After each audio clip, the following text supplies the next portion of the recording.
This world of human passions is ruled by two unshakable entities, good and evil, sometimes only a step between them. What awaits every living being on this earth, birth and death, sometimes only a breath in between.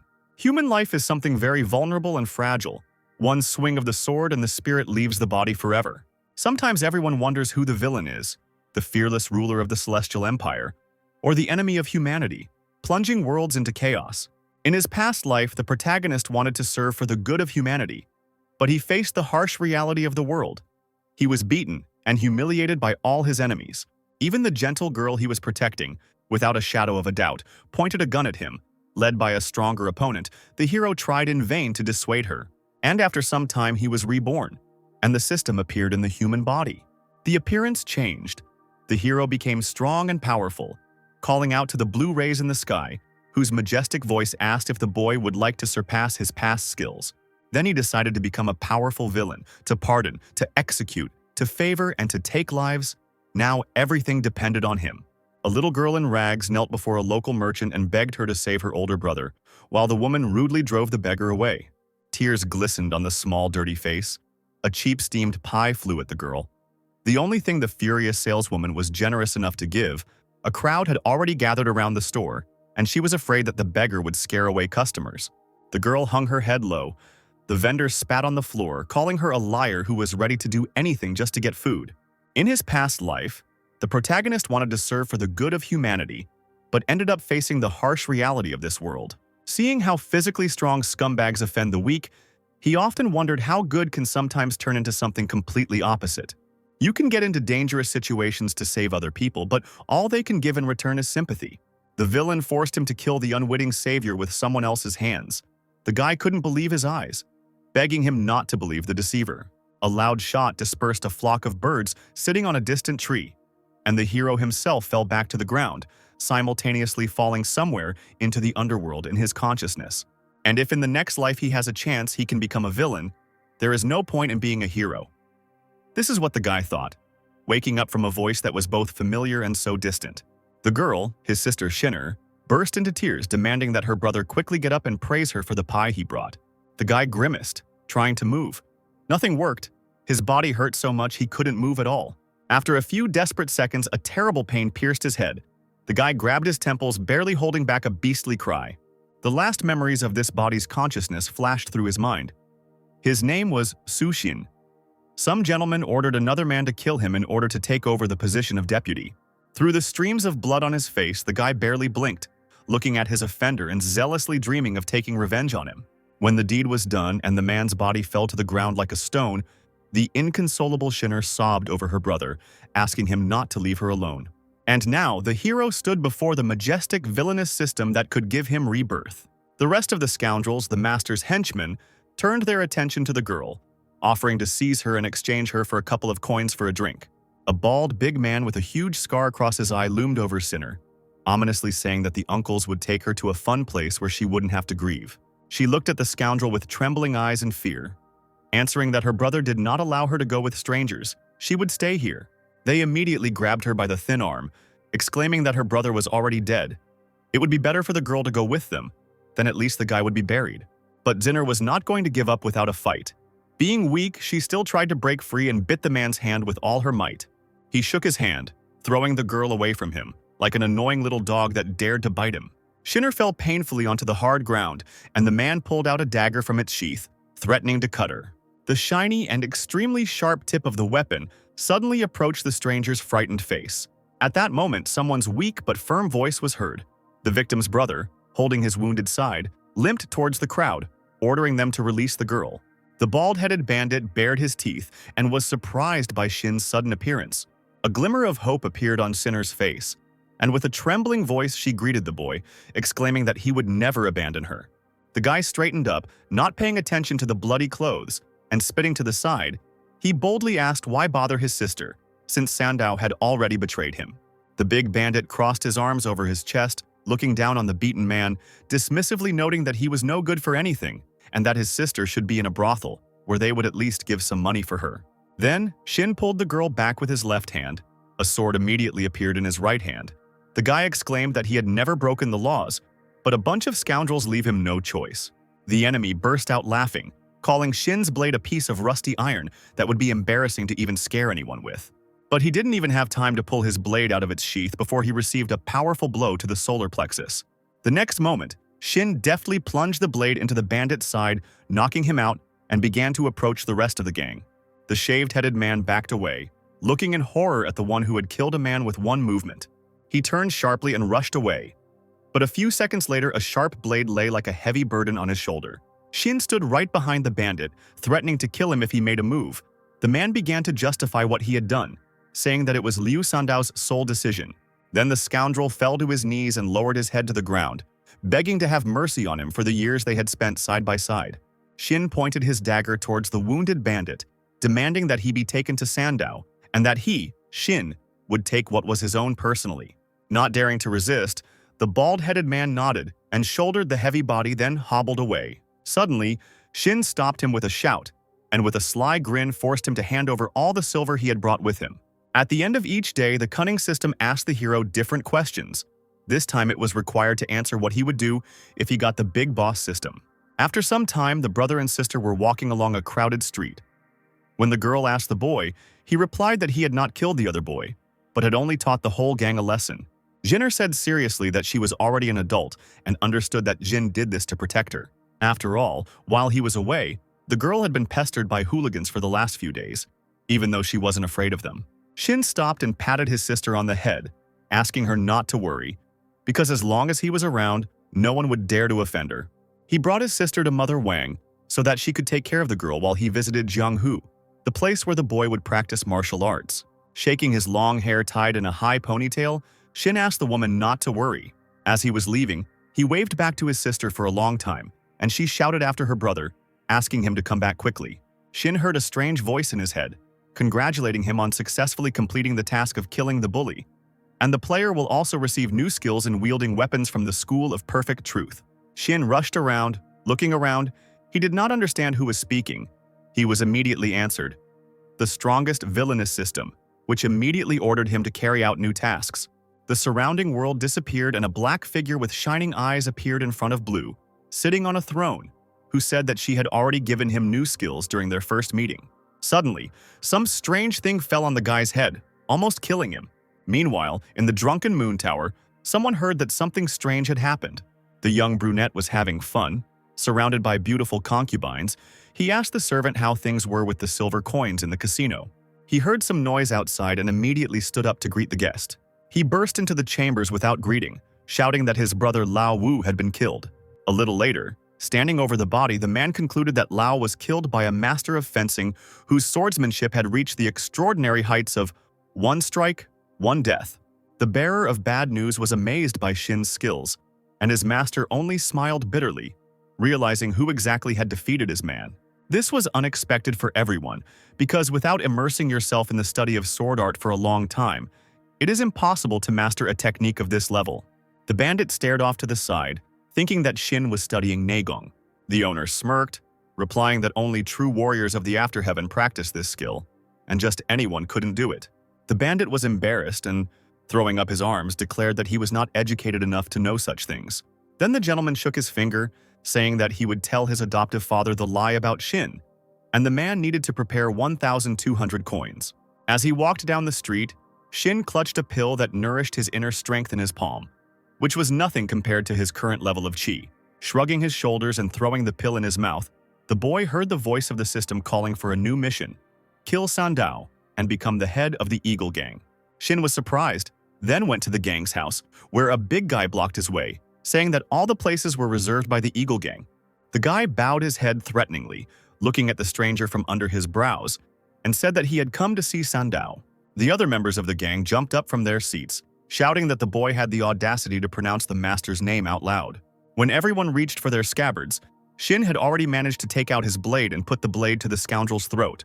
In an ominous voice, the guy slowly asked if he could now enter, and he was immediately answered with a trembling nod. There was a huge chest in the room in front of Chen, and the subordinate, as they had agreed, brought the master all the silver he could collect. But they were not destined to finish speaking.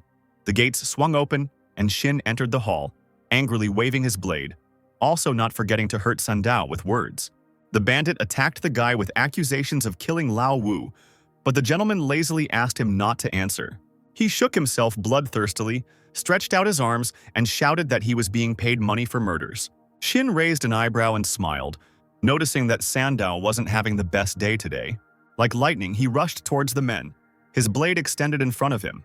As soon as the blade approached the villain, he, to Shin's surprise, caught it with his bare hands. Breathing heavily, the boy did not hide his bewilderment, assuming that the man possessed the iron palm technique. He bared his teeth, slowly pointing his sword towards Shin, and wanted to say something.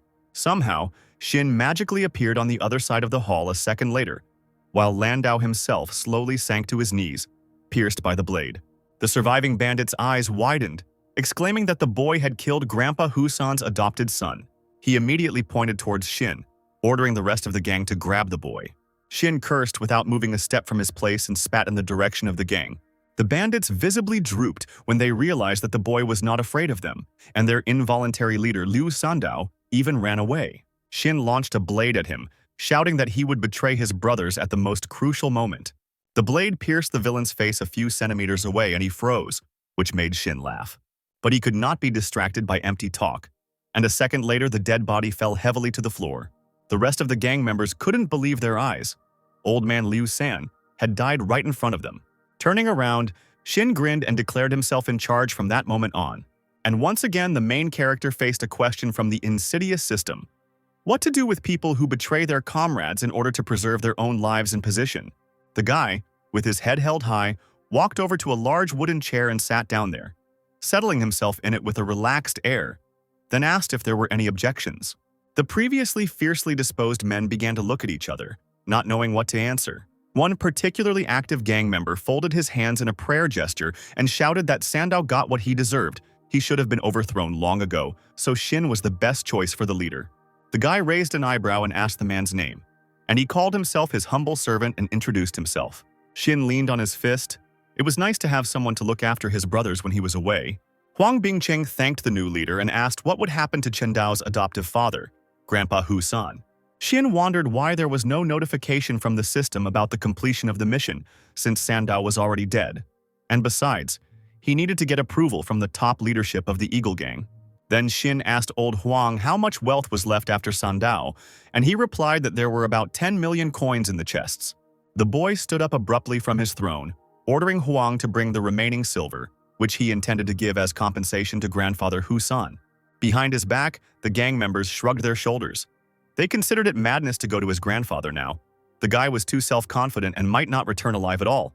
Bingcheng walked forward and suddenly waved his hands when he saw the Wang and Tian brothers in the distance.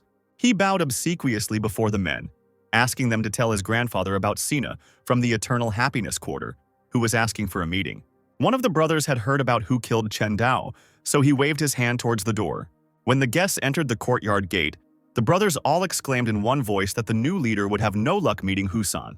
Grandfather, sitting in a carved chair, looked at the new arrival, noting his courage. The guy shook his head, replying that they were praising him in vain because he knew that his grandfather was not a murderer.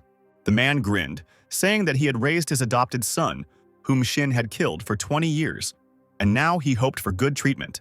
He held a cup of tea in his hands. Then his fist clenched, and shards of tea fell to the floor, which served as an unkind sign of Shin's unrestrained character. The guy, however, only smiled in response, adding that he had done a great service to Husan. He reminded his grandfather of his age, and hinted that his adopted son would probably try to overthrow his father and take the throne.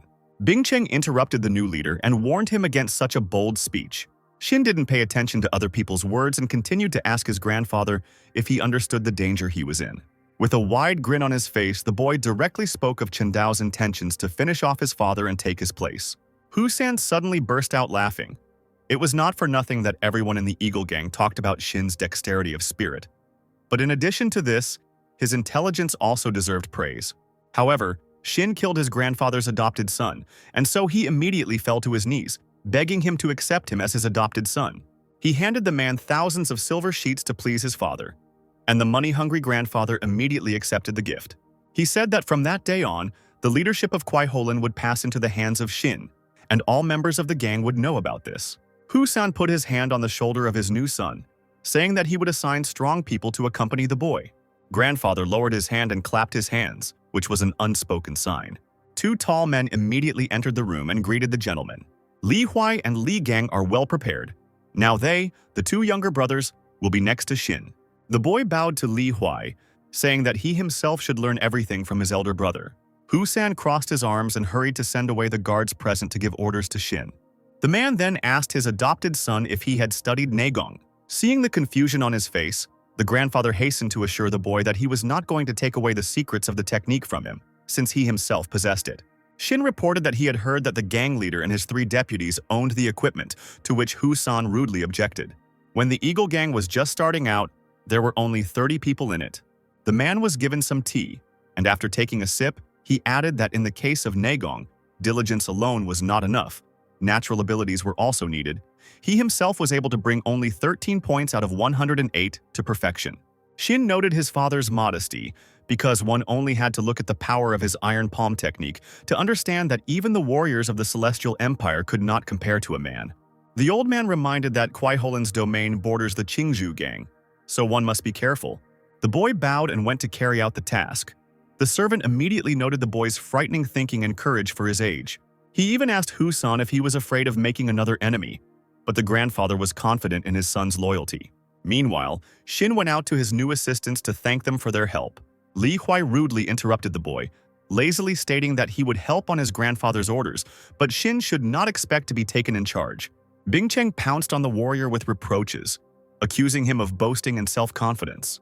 The impudent man's brother, fanning himself, slyly asked Shin not to pay attention to him, since Li Huai had a bad temper. Servant Shin noticed Easy Gon's modesty, but the boy didn't trust this man very much either. When Shin returned to his sister, who greeted him joyfully, the system finally announced the successful completion of the mission and rewarded the player. He patted the girl on the head, reminding her that she was already an adult and shouldn't behave like that. Shinner stepped back and nodded vigorously when her brother suggested that she take a look at their new house. Suddenly, Shin, looking at his sister, asked in confusion where her bracelet was, which her aunt had given her.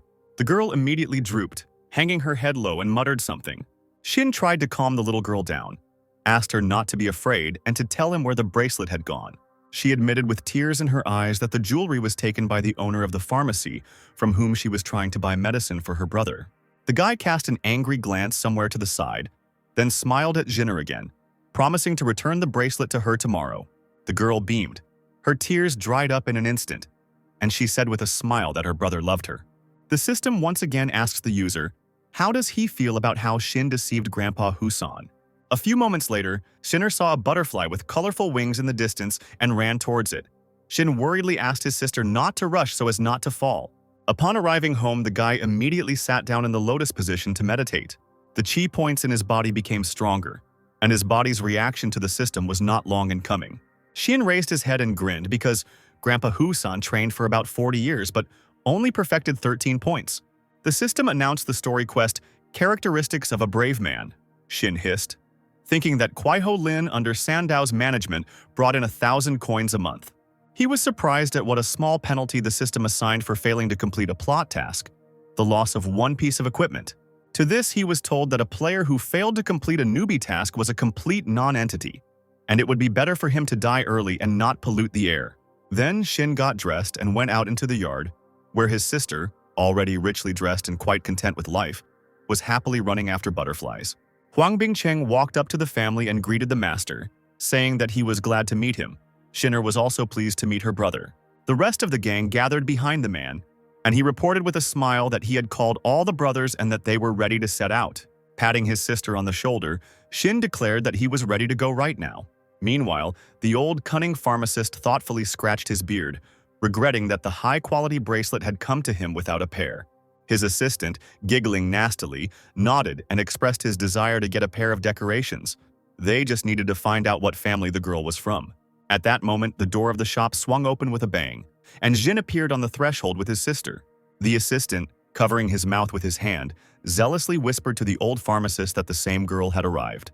Then the old man suddenly jumped up and, flashing his gold tooth, began to shout at Shinner, accusing her of causing trouble and also ordering her to give up the second bracelet.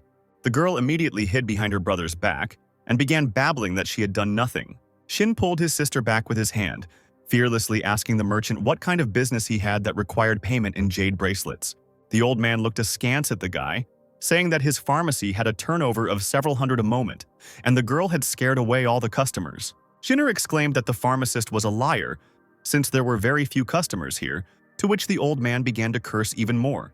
He rose from his chair and turned to Shin with disdain, demanding that he bring the second jade bracelet, otherwise the family would face punishment from the authorities in prison. The guy grinned, replying that the pharmacist would soon suffer a similar fate, and he burst out laughing, declaring that he gave a bribe to the Eagle Gang every month. The old man then pointed his finger at Shin, promising immediate reprisals from the gang members. Instead of answering, Shin straightened up and loudly called Old Man Huan into the pharmacy. Huang Bingcheng immediately walked in, and the pharmacist bowed deeply to him, greeting him ingratiatingly. But he didn't even pay attention to the old man, and, under his stunned gaze, turned to Shin, asking what the instructions would be. Huang turned to the old man and introduced Mr. Su, the son of Hu San's grandfather, the new leader of Kwaiholen. The man patted the old man, who had immediately lost all his courage, on the shoulder, asking if he was tired of living, since he dared to blackmail Mr. Su. The pharmacist, sweating from nerves, shouted out Sinya's name in a strangled voice. He immediately bowed, calling himself a humble servant who did not see with whom he was dealing, and this time he should be pardoned. Shin broke into an evil smile and chuckled when he heard the pleas for mercy. Bingcheng enthusiastically asked the master if it was worth dealing with this impudent fellow. Then the pharmacist fell to his knees, begging him for mercy, and in addition promised to return the bracelet and give him all his silver. Shinner took her brother by the hand and led him away, saying that the old man didn't have long to live anyway. There was no need to kill him, but it was worth beating him up.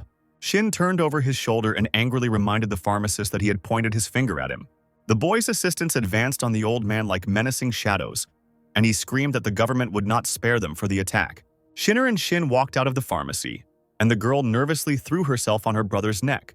When the old man was finished, Bingcheng pointed him out to the other gang members and ordered them to tie him up and then make a full confession to the government officials.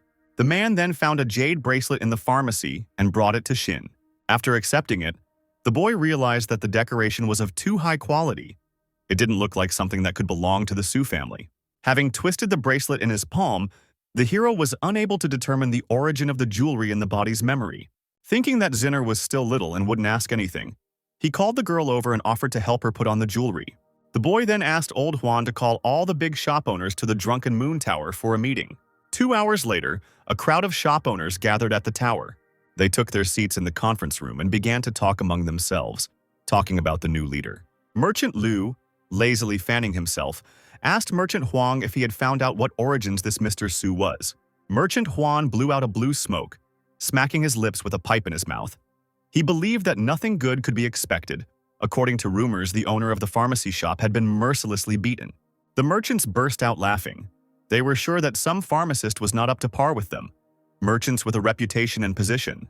Shin flew into the tower like the wind and introduced himself with a smile. He came to talk to the men and hoped for their support. Merchant Liu folded his fan and chuckled, replying that the boy was too kind. She also called him an indispensable support in matters of security. Shin replied, slightly irritated, that he appreciated the merchant's politeness and would not let them be offended. The guy put a cup of tea on the table with a loud clang and added that he had something to discuss. A few minutes later, the merchants looked at Shin in shock, and one of them reported the strangeness of changing the fee amount that had just been approved at the beginning of the month. Then Shin raised an eyebrow, asking reproachfully why he couldn't change the rules. Then, jumping up to the middle of the room, the guy suddenly canceled the gathering for everyone. The merchants began to look at each other in amazement. Did they really get such a kind leader? Merchant Liu straightened his fan again and asked with interest if the guy was joking. He shook his head and said that he would waive the fees for everyone, but each merchant would have to provide a gift package from his company and pay dividends at the end of each month. Now the system, lounging leisurely in the chair, asked the player the results of Shin's actions. Now the men were even more amazed to realize that they would have to give up 10% of the shares. Some of them even dropped their teacups on the floor, considering such a prank too harsh. Liu stood up from his seat, slowly approaching the guy to make sure he wasn't joking. Shin raised his finger, asking everyone to calm down. He didn't just plan to take the shares. This was a plan to increase his monthly profit. The mustachioed merchant objected, because this statement was too loud. And on what basis should the guy convince of the truthfulness of what was intended? Kwaiholen has a gambling brothel and hotels at its disposal. All of this provides entertainment to the city's guests.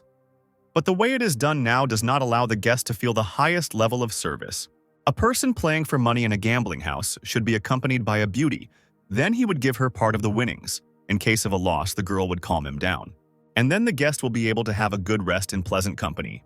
Hearing such clever speeches, the merchants cried out in one voice, regretting only that they themselves had not thought of something similar. Merchant Liu waved his fan, eagerly asking if they would have to move themselves and transport their companies to new locations. Shin replied that compared to other areas, they had a geographical advantage. The landscape of Kwai Holin was divided into lands of equal size, and no one would suffer losses from the rearrangement. The merchants were in agreement with each other. It was not a problem for them to allocate small funds for finishing. Merchant Huan frowned. He was still not satisfied with the percentage of shares given away. He was thinking of turning the guy down and doing business as before. Hu glanced sideways at his comrade, not knowing what his plans were for this matter.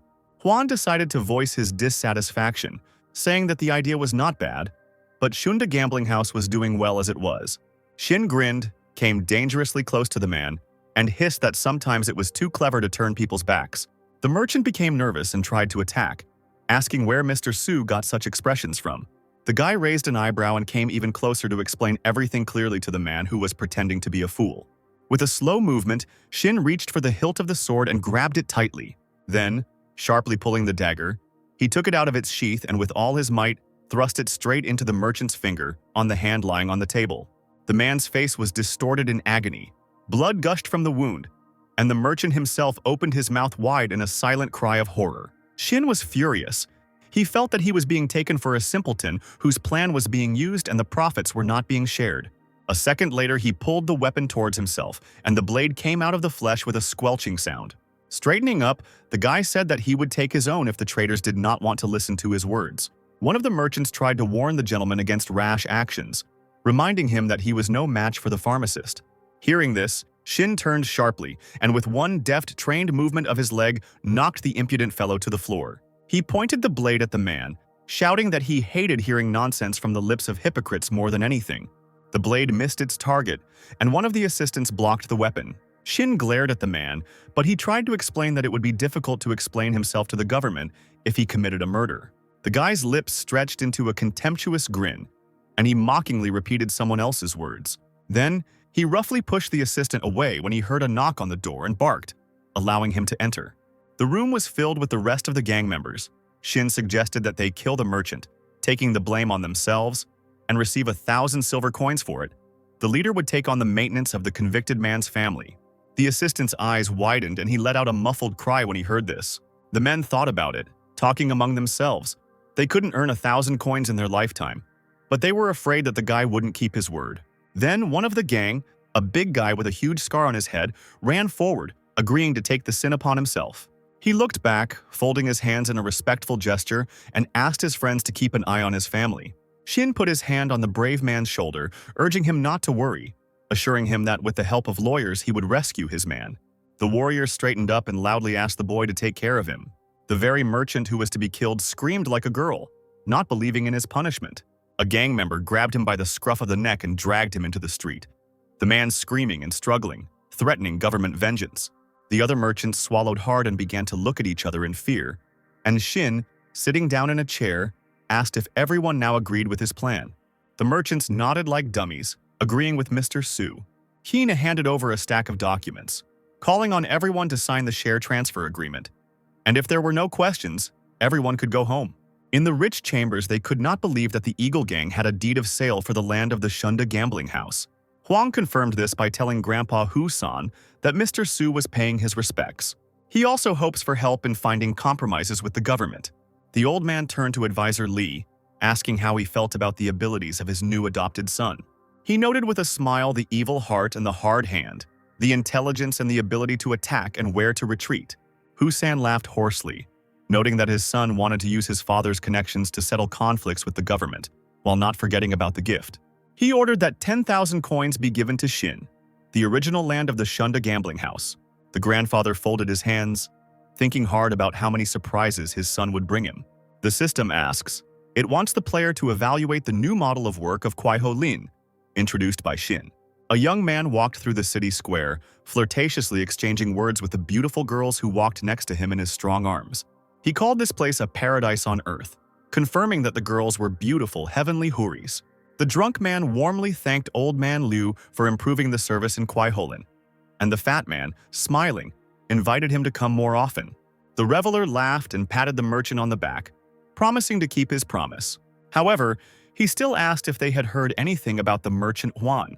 The fat man pretended to cough and asked Mr. Li if he liked the new Longqing gambling house. The next day, Xin went out into the yard where his sister was already frolicking. Huan came out to meet the gentleman, holding a wooden box in his hands, and he said that, in accordance with the order, the new sword had finally been finished forging. Xin was delighted and wanted to quickly take a look at the new thing in a beautiful red case. Xin raised his dagger high above him, its blade sparkling proudly in the rays of the midday sun. Shinner looked at her brother with admiration. She also liked the sword, and the girl also wanted to learn fencing. The guy smiled kindly. "You can learn, but why does your sister need it?" Shinner frowned, promising to learn swordsmanship and not let anyone bully her brother. In response, he patted the girl on her plump cheek, calling her an ambitious little one. At this moment, Huan's assistant approached the boss. Coins literally glowed in his eyes. He asked Xin to guess what the monthly fee was from the merchants. He turned around, sternly asking how much, but there was no trace of the gentle smile left on the guy's face. Then the man clapped his hands loudly, ordering the collection to be brought in. As it turned out, all the money was put into a huge chest, which was carried by 3 strong guys. They put what they had brought down on the ground with some difficulty, barely catching their breath. Bing Cheng pulled the lid, and inside the chest was an incredible amount of silver. The man proudly announced that in the first month they had earned 180 silver coins. Xin opened his mouth in amazement, not even believing in such luck. Scratching his chin, he ordered Huang to separate 80,000 coins and send them to Elder Hu San, and then call the brothers to a meeting in the main hall. The man even began to stutter, because the amount that the gentleman offered to separate was enormous. The guy patted him on the shoulder, saying that they had nowhere to spend that kind of money. Having accomplished what he had planned, Xin ordered the porters to carry the chest to the designated place. The system congratulated the player on successfully completing the task. Characteristics of a brave man. 1. She then announced that a player could participate in the entry-level lottery and one time in the mid-level lottery. Xin, however, thought about it and decided to refuse to participate this time. Huan called the boss, asking him to join the brothers who had gathered and were waiting for him in the main hall. Arriving at the appointed place, Xin stood in front of the box filled with silver and spread his arms wide, declaring that he had gathered the brothers for 2 reasons. First, he was about to give them a month's salary. The guy kicked a box towards the crowd, turning it over. The gang members' mouths dropped open in shock at the amount of money they had. Taking a silver bar in his hands, the gang leader announced that everyone would receive 10 of them this month. The crowd began to buzz, because they had never earned that much in a year before. However, the guy hastened to put the men in their place, declaring that, having taken his silver, they would be obliged to abide by his own rules. Xin loudly called Huan over, ordering him to read out the list of names. He nodded and obeyed, holding a small book in his hands. Xin sat down on his throne with a swagger and ordered those named to come forward on their own and receive their 20 blows. Wang Erhu, Chen Laodao. These unfortunate people looked around in shock. They had to go out to the throne. As it turned out, the men had previously dined for free in the Banda restaurants and taken advantage of the female workers. But from today on, they will know that the 10 silver bars they received could turn into 20 or even 30 tomorrow, and they shouldn't deceive Kwaiho Lin. The man, over whom the menacing Xin loomed, sighed resignedly and announced that he had realized everything and wanted to voluntarily accept punishment. Looking at the punishment, Xin declared that today's blows were a warning for the future, not to seek brotherly relations and take advantage of one's position. Meanwhile, at the border between the Eagle Gang and the Qingzhou Gang's territories, several men were having dinner at a large table. They drank heavily. Zhang Hong, the head of the Qingzhou Gang branch, loudly slammed a plate on the table, starting to complain that under his rule, Kwaiholin merchants did not pay dividends. His interlocutor, with his mouth stuffed with food, told him that the new head of the department had killed the owner of the gambling house, and therefore the others obeyed him and paid tribute.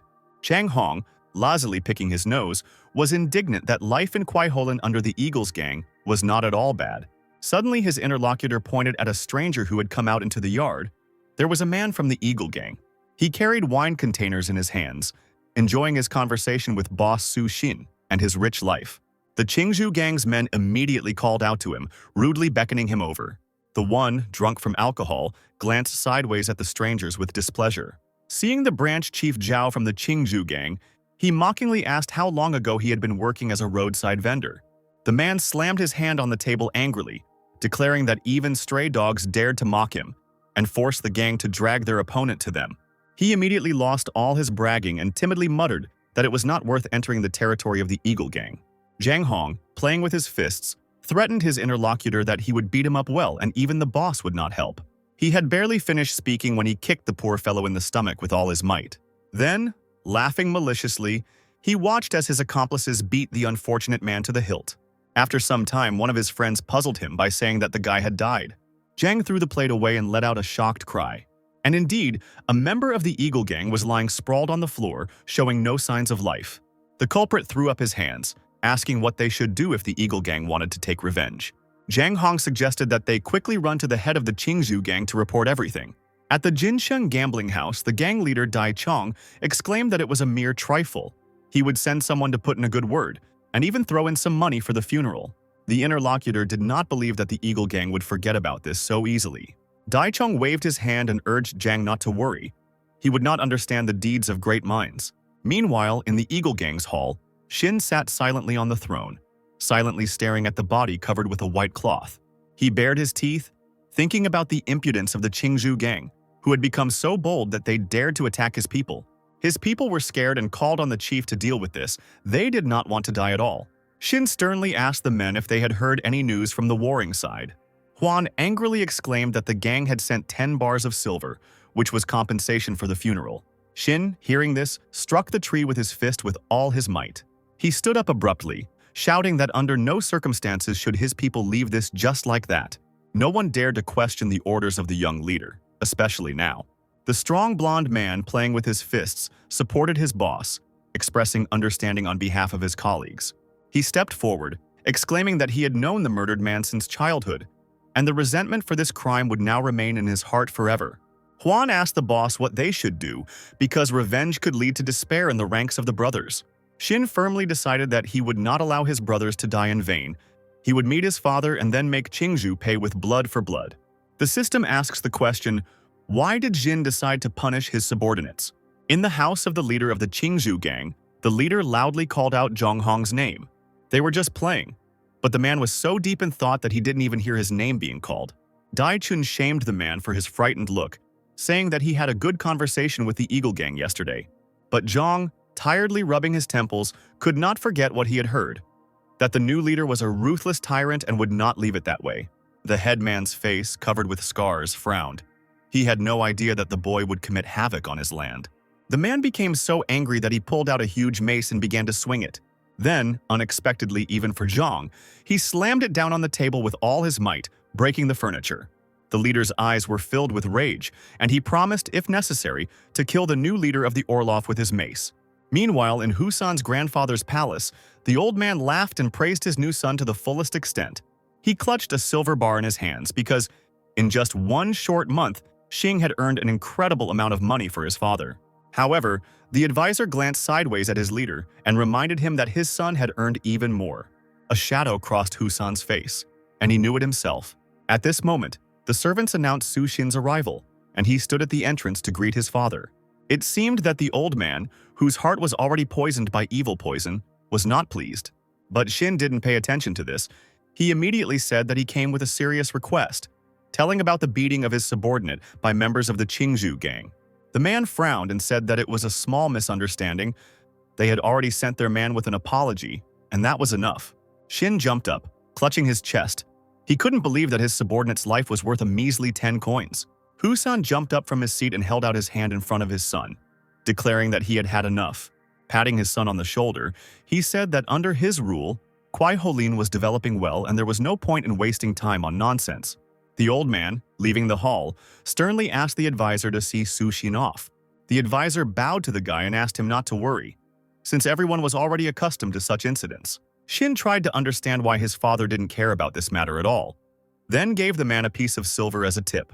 The advisor chuckled, reminding the boy that he had given Grandpa Sanya 80,000 coins last month.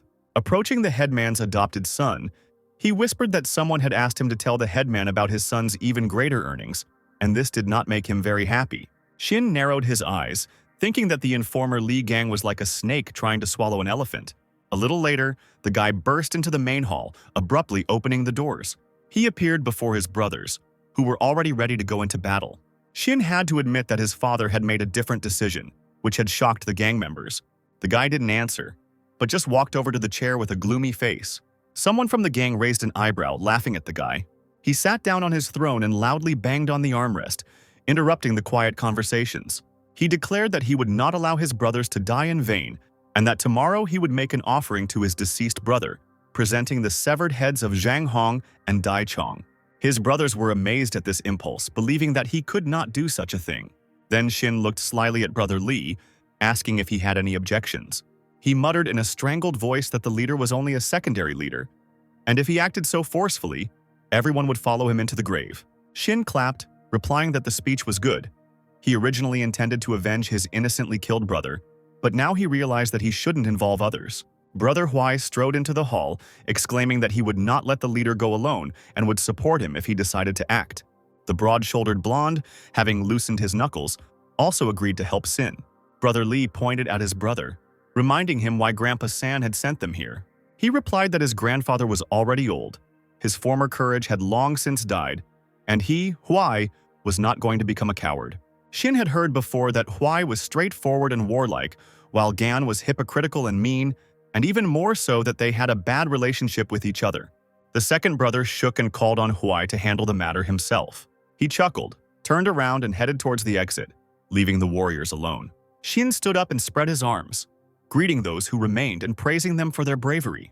However, first the guy planned to send several disguised brothers to carry out reconnaissance. Gan didn't like Shin and his actions. He believed that the boy was dragging the whole gang down. He shook his head, deciding that he definitely needed to report this matter to Grandpa Sanya. Huang worriedly asked Shin if he should rush into such a matter, since he had heard that Dai Chong had long possessed the strength of a novice warrior of the Celestial Empire. To this, the guy only raised an eyebrow and smiled ominously. However, he did not renounce his words, and therefore, having gathered his people, he set out on his journey. Shin ordered Huai to stand at the exit while he approached Dai Chun. He glanced sideways at the head of the gang, asking incredulously why he decided that. Shin laughed heartily, angering his interlocutor. He looked like a typical bandit with, "I came here to kill," literally written on his forehead. The warrior also had a huge sword in his hands. The gang leader asked with a smile to save it and wait for a signal, then Huai could attack. At this time, the head of Qingzhou laughed victoriously, winning the dice game against Zhang Hong time after time. The interlocutor blinked in confusion, praising the boss, absurdly asking how much he had won. The interlocutor grabbed him firmly by the head, urging him not to chat but to quickly get the money. While the man was taking out papers with a displeased look, a stranger was staggering towards the table with a decanter of wine in his hands. It turned out that it was Shin who had tricked his way into the house, pretending to trip and colliding side by side with Zhang Hong. He angrily jumped up and roughly pushed the guy away, cursing foully.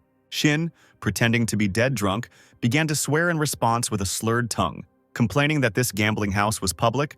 Zhang roared, standing up to his full height. Another moment, and he was going to finish off the insolent man. Dai Chun called the guard over, ordering him to remove the restless stranger and teach him a good lesson along the way. At that moment, Shin brazenly put his foot on the table, boldly asking if the man was the leader of the Qingzhou gang. The other man's bald head flashed in the bright light as he threw back his head and answered rudely. Shin stopped standing on ceremony and, drawing his blade from its sheath, attacked his interlocutor. But he was no slouch either, and with the help of a playing element he pushed away, not without difficulty, the blade that flashed right at his neck. Pushing the guy away, he quickly stood up and knocked over the table with the dice with one foot. At this time, Shin deftly landed on one knee without lowering his sword. He straightened up, watching as a heavy table flew towards him.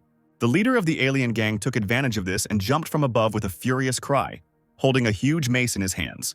The blow was incredibly powerful. Shin barely managed to cover his face with his hands and jump back. The floor of the gaming room was destroyed. Dai Chun himself was breathing heavily, clutching the handle in his hands. Seeing that the guy was still alive, he bared his teeth, asking who he was. A grin appeared on Shin's face, and he replied that he had come for the life of his interlocutor. Dai Chun raised his mace and immediately asked who dared to send a warrior. Shin wanted to introduce himself, but immediately interrupted his speech and abruptly jumped to the side. He jumped into the air and flew towards the man, pointing his blade at him and threatening to kill him. The big guy clicked his tongue, suggesting that his enemy didn't want to settle the matter the easy way. Then, apparently, we'll have to act the hard way, namely, wield a huge mace. The man's eyes lit up with a bright golden color as he used his first form with the mace. Shin had no intention of giving up and managed to dodge with a counterstrike. Shin covered his face with his hands but then leaned forward, clenching his teeth tightly. Dai-chun, clutching the handle of his mace, stared wide-eyed at the boy who was rapidly approaching. Finally, he flew so close that he found himself face-to-face with the enemy. The call of the budding warrior of the sky sounded, and a grin played on the lips of the young hero. He nimbly, like a cat, found himself at the end of the hall in a few jumps. The sinewy hand trembled slightly. After all, the head of Qingzhou was also a novice warrior of the overheaven. It would still be damn hard to deal with him. Dai-chun, with a hint of hysteria in his voice, called for the guards, ordering them to take the insolent man alive, because he had to know who was attempting to kill the gang leader. They stood apart, and the man did not understand why the guards did not try to catch the enemy. Finally, as if waking up, a dozen warriors rushed towards Sin, weapons in hand, racing each other. But the guy, not afraid of anything, continued to stand calmly in place. Finally, he signaled to Li Huai, shouting loudly how much longer he could wait for him. At that moment, the door seemed to have been blown out by an explosion, scattering the guards in all directions. A stately one-eyed warrior appeared on the threshold, shouting that he had been waiting for a long time. Laughing madly, the man rushed forward with a huge cleaver at the ready. With a few swings of his weapon, he playfully dealt with both guards at once. Such a battle obviously gave him incredible pleasure, incomparable to anything. Shin just smirked as he looked at his older brother. He thought this man was truly crazy.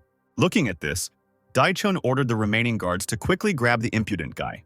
They, waving their weapons, fearlessly rushed towards Jin, intending to destroy the hero. Then Li Huai threw Shin's dagger across the hall. Hearing the name of this person, the leader of Qingzhou understood everything, and even more so he desired the death of the leader of the Eagle Gang. Shin, gripping his weapon tighter, flew up to the ceiling under the surprised gaze of others. The space around him seemed to be on fire, driven by his incredible power. The spell Swords of the Seven helped him scatter a dozen fighters of the enemy gang in different directions in just one attack. Their leader seemed to be on the other side of a huge wall of fire. He widened his eyes in fear and shock and opened his mouth wide. A real storm was heading straight for the man, but it was reduced in size several hundred times. His sinewy figure was covered by a magical purple shadow, and even the mace no longer seemed so huge. Dai-chun couldn't figure out what kind of fencing technique this was. Meanwhile, the air around thickened into an incredibly dense haze. Shin glanced to the side and with a sweeping movement moved the dagger to the side. The figure of the leader of the alien gang froze in an awkward pose. Everything happened in the blink of an eye. Dai-chun was surprised. His mouth opened in a silent scream, his eyes looking somewhere into the unknown. Shin ran past like lightning, grinning triumphantly. The Qingzhou boss's colleagues didn't know what to expect when the boss fell to the ground like a doll, begging for help. Zhang Hong jumped up and ran, calling for help, shouting that Shin from the Eagle Gang had killed the leader. The guy straightened up proudly, loudly hitting the ground with his powerful blade. He said Zhang Hong's name deliberately slowly, causing him to stop abruptly. The guy gracefully leaned forward and crossed the room in a few steps. The man opposite backed away, swearing that he was not guilty, but Jin playfully asked who had killed his man. Zhang Hong cowardly babbled that the Orlov gang member was killed by his boss, then tripped over a gambling chip. Having fallen to the ground, he began to crawl back, starting to threaten the offender, saying that reinforcements were about to arrive and that Sin would not be able to escape. However, the guy admitted that he had no intention of doing this, raising his sword high above his head. When it was all over, Li Huai approached Shin and seriously told him that he was wrong to mistakenly think that the leader was a small-time sycophant who would not risk his life for his brothers. He hit himself on the chest, promising to sacrifice his own life for Shin. He patted his interlocutor on the shoulder with a smile, urging him to take the heads of the dead and leave quickly. The warrior scratched the back of his head in surprise, exclaiming that he had not yet had enough to drink. Shin asked him not to worry and to follow him. The man would still have the opportunity to test himself in fights. All this time, Huai's brother was waiting for his relative, and Huang Bingcheng was pacing the room nervously. He was worried that a lot of time had passed, and no one had returned. Li Gong concluded with a smile that there was no need to worry whether the warriors returned or not, because the Eagle Gang would not spare them anyway. Huang shouted that Li Gong was forgetting his words, but he replied that Grandfather San would not stand up for the leader for such a grave crime. At that moment, a bloody bag fell into the middle of the hall, and someone loudly asked how Li Gang knew that the elder would not help his son. Li Gang and Huang Bingcheng turned around in shock, and in one voice shouted out the names of those who had left more than an hour ago. All the members of the Eagle Gang entered the room unharmed, and Li Huai was very dissatisfied with his younger brother's words. He was amazed by the return of the leader and the other brothers. It seemed that Su Xin already possessed powers comparable to Grandpa San's. Huan was delighted that his boss Su had finally returned. He nodded and ordered that the blood-soaked bag be taken out and given to his subordinates to use when commemorating Chen Suner's brother. Li Gang howled hysterically when he realized that the boy had killed the leaders of the Qingzhou gang, lamenting that he might kill his own brothers too. Xin only asked with a grin how the man could calmly watch the death of the Eagle Gang members and how he would explain his words to them.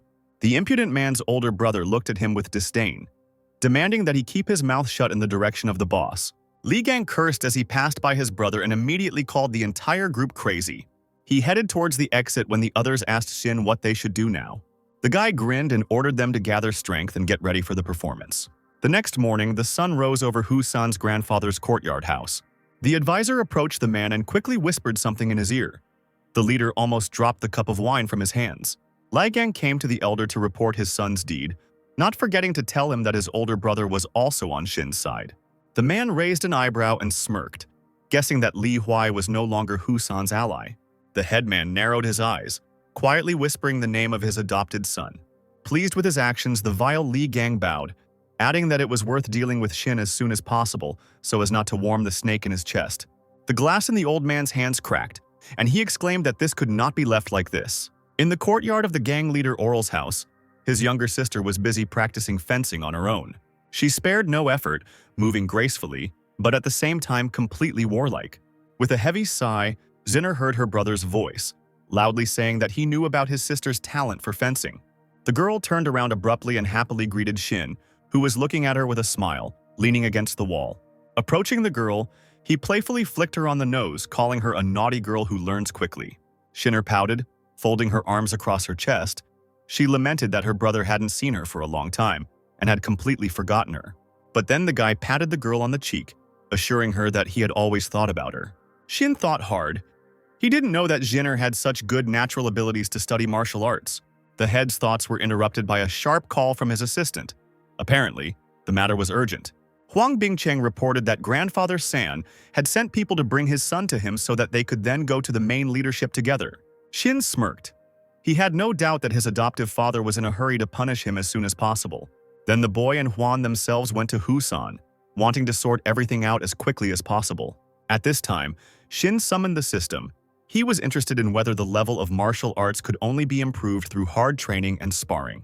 Usually, combat skills are honed through training, but starting from a certain level of mastery, one must advance through insights on the path of the warrior. Shin smiled. He had been mistaken before. He should focus on advancing on the path of the warrior so that he could easily master the basics of the new combat skill. So, while deep in thought, the men finally approached the house of the elder of the Eagle Gang. Advisor Li had already spoken to Grandfather, asking whether he should first talk to the higher-ups, given what his adopted son had done. The man bared his teeth. If he had only known what Shin would do, he would have killed him himself. It was worth breaking off relations with him immediately so as not to suffer himself. The advisor bowed deeply, reminding that Su Xin had also brought a lot of benefits. This angered the chief. He reminded him that the advisor lived at his expense, and therefore there was no need to argue. The advisor shook his head, thinking to himself that his grandfather was not making a very good move. Shin had already arrived and heard his father's last words, but he wasn't particularly surprised by it. Seeing the guy, the old man's face did not change, and he remained silent, and the advisor smiled, greeting him. Shin smiled, bowed respectfully to Husan, exclaiming that the son had come to visit his father. He jumped up from his seat and declared that he was angry at Shin's behavior. He had gone too far in his actions. Shin waved his hands, asking them not to worry because he had killed the bastards, and therefore he would bear responsibility for it himself and would not involve anyone else. Husan looked angrily at his son. He spoke beautifully. Now let him go to the authorities and deal with him. In any case, let him say that the head of the gang is his adoptive father, and he will try to put in a good word. Shin thought to himself that he did not want to die prematurely, but said out loud that he asked his father for forgiveness in advance. A little later, the Eagle Gang's delegation arrived at the Golden Moon Chamber of the gang's High Command, and Su Xin was brought to the High Command. The boy straightened up, looking fearlessly at the male figure sitting at the head of the room. The three men sitting on the left are the heads of the chambers of the Eagle Gang. The head of the military chamber is at odds with the head of the judicial chamber, and we will have to take advantage of this. The top leader of the Sha Feiying gang asked if the person standing before him was Su Xin, who had killed Dai Hong. Shin bowed and greeted the top leader and everyone present. The head of the military chamber, Lin Fuhu, gave a thumbs up, exclaiming that he liked this brave fellow. The head of the judicial chamber, Dong Chengwu, loudly slammed his hand on the armrest. He announced that the boy had gone into the Qingzhou gang's territory without permission, in violation of the gang's rules. There he committed so many crimes. Where is the respect for his gang? Lin Fuhu interrupted his colleague's speech and said that Shin should not be scolded for killing the leader of the opposing gang. Dongqing in turn pointed his finger at his interlocutor, irritably asking what he meant. Seeing this, Shin smirked, then said that as a member of the Eagle Gang, he chose Dai Chun as his victim. Today he stands before those present to tell about the revenge of his brother, whom Zhang Hong killed and thereby damaged the authority of the Eagle Gang. Dongqing frowned. Although the guy spoke harmoniously, did he think about the consequences?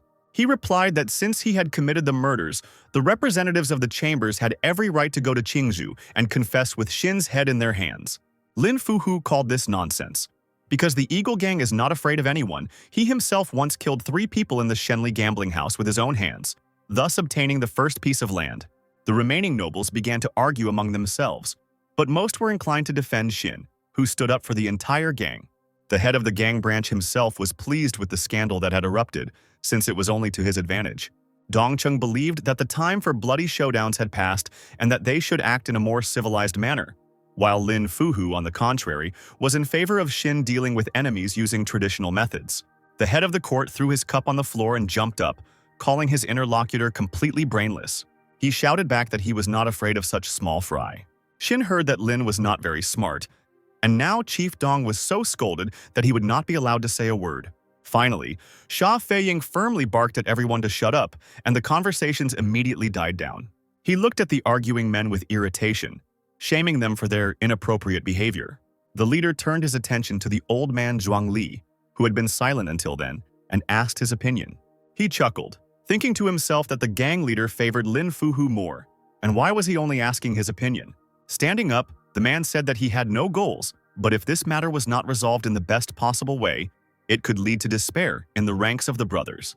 Dongqing looked angrily at Zhuang, who decided to support Lin Fuhu in his speech. Fuhu cleared his throat, stating that the matter of Su Xin should be handled with great caution. Then Sha Feiying confessed that for killing the leader of the Qingzhou gang, the guy was entitled to a material reward and a promotion in rank. Just as Dongqing was about to become indignant, the leader continued his speech.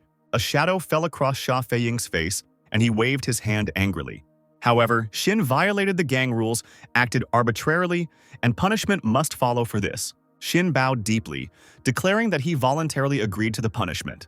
But this time, Sha Feiying felt that the merits outweighed the misdeeds, and the guy must remember that only by following the rules can he live on. Shin understood everything and thanked the leader for his mercy. He would definitely follow the instructions.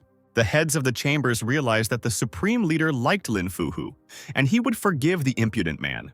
However, Dong Chengwu was not going to give up. He asked how the Eagle Gang would explain everything to the Qingzhou Gang.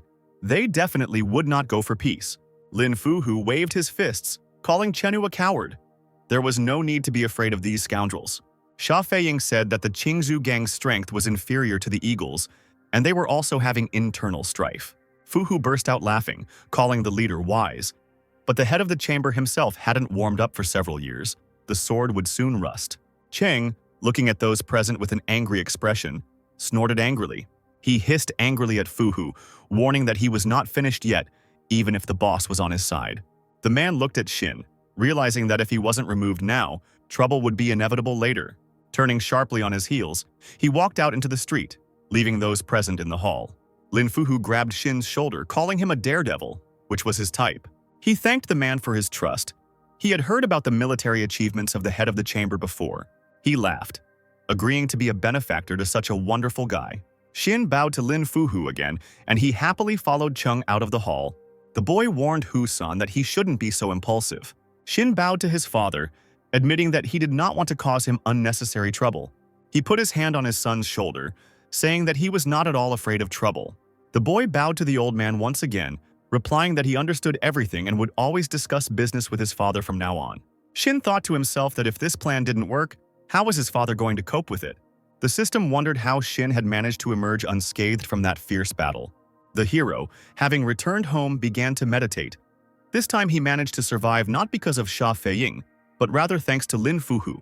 The three heads of the chambers, Zhuang Li, who is sweet-talking and cunning, and Dong Cheng with his iron expression, who seems to have no personal motives, but in fact, he is not so easy to figure out.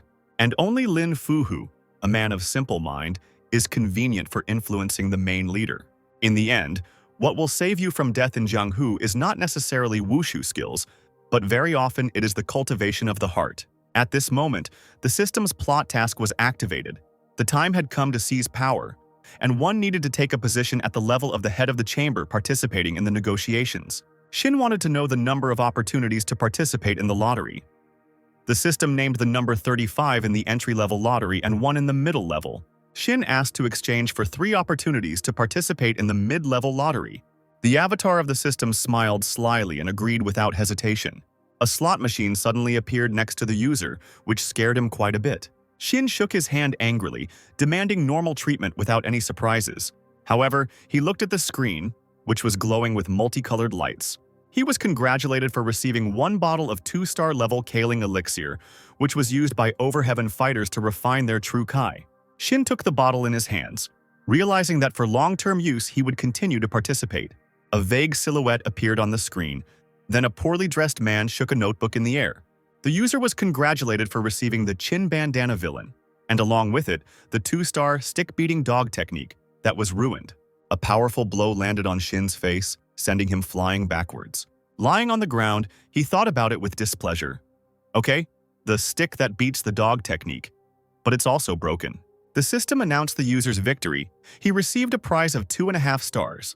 Xin receives the schematics of the Bee's sword technique from Lin Pingji, but must undergo castration before learning the technique.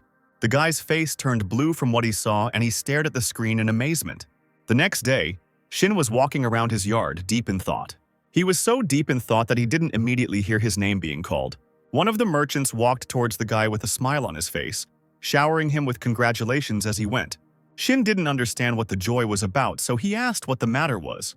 As it turns out, everyone already knows about the victory over Dai Chun, and now his place in the Eagle Gang has been significantly strengthened. Xin grinned.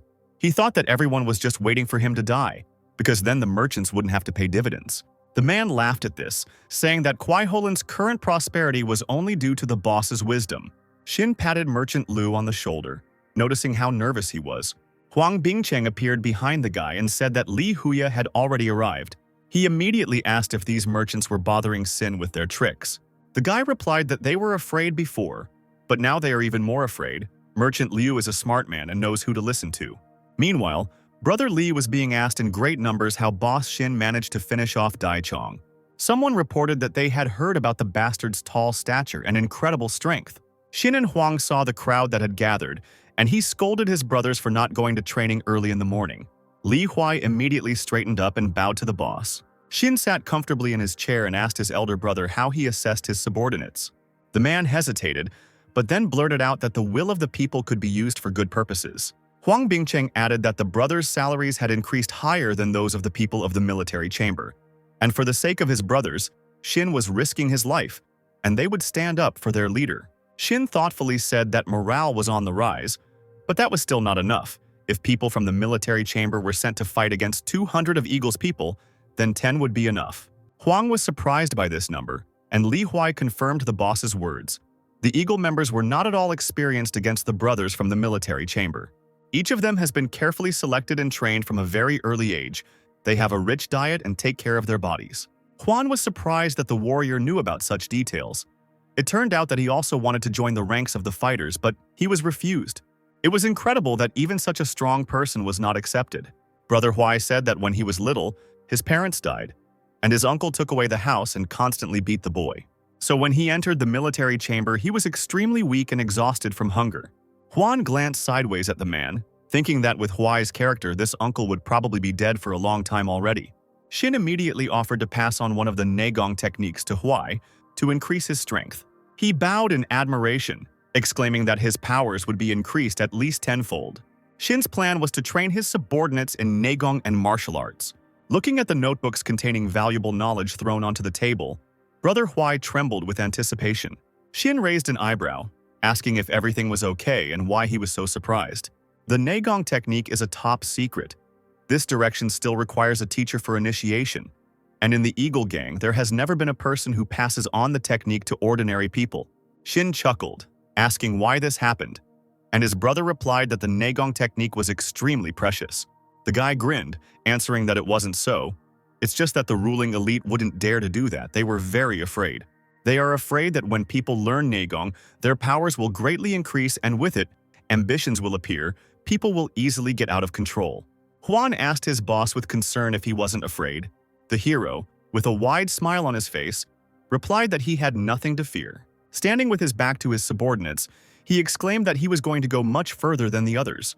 Huan decided to warn the guy that there were a lot of subordinate brothers, and that they might start to talk too much. After all, this is only the initial Neigong. Even if the top management sees it, they will think it is nonsense, and the rest of the ordinary gang members do not have the means to receive treatment. Huan bowed with a smile, praising his boss's thinking. Brother Huai echoed him, and then Shin ordered everyone to gather in the square to make an announcement. After some time, the entire gang gathered in full force in front of the main trio.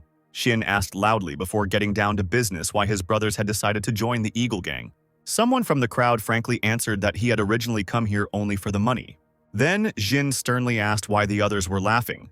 After all, Li Qing said everything correctly. Few people have large resources. The men remained silent, ashamed, with their heads down. Then the guy, looking at them, ordered them to answer immediately. The crowd buzzed excitedly, denying their mockery and fully agreeing with the leader. Hitting the ground with his dagger, Shin said that they needed to change their position and increase their strength. Then the gang members could have money, women, and a position in society. Changde Building is a luxurious palace, the largest wine house in Changning County. Previously, only the children of aristocrats could stand there and look down on the rivers and mountains from above. Shin swore that within 3 years, he would be standing there, and the entire Changning County would be at his feet. From this day on, he will teach each of his brothers in turn the Neigong technique and martial arts. The excited crowd hummed with approval. Everyone wanted the good life. The boss's assistant, Huan, was happy to support the brothers. Eagle's gang members chanted slogans of approval in honor of Shin. Only the younger, envious, and evil brother Li Gang remained on the sidelines. He was angry at Shin for not teaching him even what the lower classes of the gang were teaching, since only ambitious people could become a real military power. At Li Huai's house, the two brothers finally gathered to talk. Huai rudely asked Gan to speak and not waste his time. Since he came, he immediately asked him to teach Neigong. Huai grinned, saying that his brother could go to the boss himself, but Gan urged him to remember the real boss, and this technique was needed to pass Grandpa to Hu-san. Huai angrily blurted out that by following his grandfather, he had risked his life and received nothing in return, and now he had made money and had the opportunity to study valuable combat equipment. His choice was obvious. Gan shouted that his brother would soon regret his words. He turned around and walked away, cursing Sushin in his mind with the desire to overthrow him. Loud screams and the sound of a falling notebook were heard at the gates of the Golden Moon Chamber. Dongcheng clenched his fists, shouting at the top of his lungs that what Sushin had planned was a complete disgrace. Lin Fuhu laughed as usual, saying that this guy had a lot of interesting ideas. His interlocutor was angry because it was impossible to pass on secret techniques. Hu-san had gone completely crazy and was not even able to cope with his subordinates. Zhuangli noted that this was a trivial Neigong for beginners, the kind children learn in martial arts schools. Xia Feiying, however, believed that the simplicity of the technique did not allow it to be learned by just anyone, so he sent representatives of the chamber to follow Sushin. Dong Chengwu called out to the leader, asking if they would just ignore this incident. Lin Fuhu objected, because the gang rules did not prohibit passing on teachings to subordinates. His interlocutor was almost spitting with anger, proving that this Shin was a native of the Sanlei gambling house. He should not know Neigong at all. Zhuangli scratched his chin, thinking that the knowledge had been passed down from generation to generation. The boy's family still spoke with an accent from Shenzi when they lived in the gambling house. The leader called for silence and still sent people to observe the guy. In the courtyard of the gang leader's house, Orla Shin watched his sister's training. He thought that with the advent of training technology, over time his men would become warriors no worse than those in the military chamber. But if their power grows so sharply, and there are those who decide to leave the Eagles gang without warning, trouble is inevitable. The boy was distracted from his thoughts by the warlike cry of the training Jinner. Shin tiska to himself and completely forgot to keep an eye on his sister. He immediately stood up and called Shinner to him, and she was delighted. The guy showed her the notebook, promising to teach her the secret techniques of Neigong. But first, the girl will have to learn what is written in the notebook by heart. After reading a few lines, the girl's face froze in universal incomprehension. Shin hugged his sister. He realized that he was confused. He remembered that his mother taught Shinner hieroglyphs for 1 year. Perhaps too much time had passed since then. He sat his sister on his lap and began to teach her to read, asking her to repeat the words after him. At first, the girl succeeded, but after a few minutes, she began to lose attention. Then Shin hit Jinner on the top of her head, urging her not to be lazy. Tomorrow, he would invite a teacher for her who would teach the girl hieroglyphs. She started whining, rubbing her bruised head, saying that she didn't want to read books or learn hieroglyphics at all.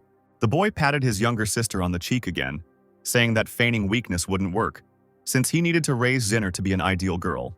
At that moment, Huang came into the courtyard, telling that an informer from Yamen had passed on information about an overseer from the 20th Eastern Department, Tae Woo King, who might come to Kwaiholan to check. The brother and sister stared at the advisor in confusion. He was excited, exclaiming that they had only managed to live 2 peaceful days, and whether Tae Woo King's arrival would cause trouble. The guy smirked at his thoughts, saying that he would arrive just in time. Late at night, noise and shouts were heard in the courtyard of the Eagle Gang's house.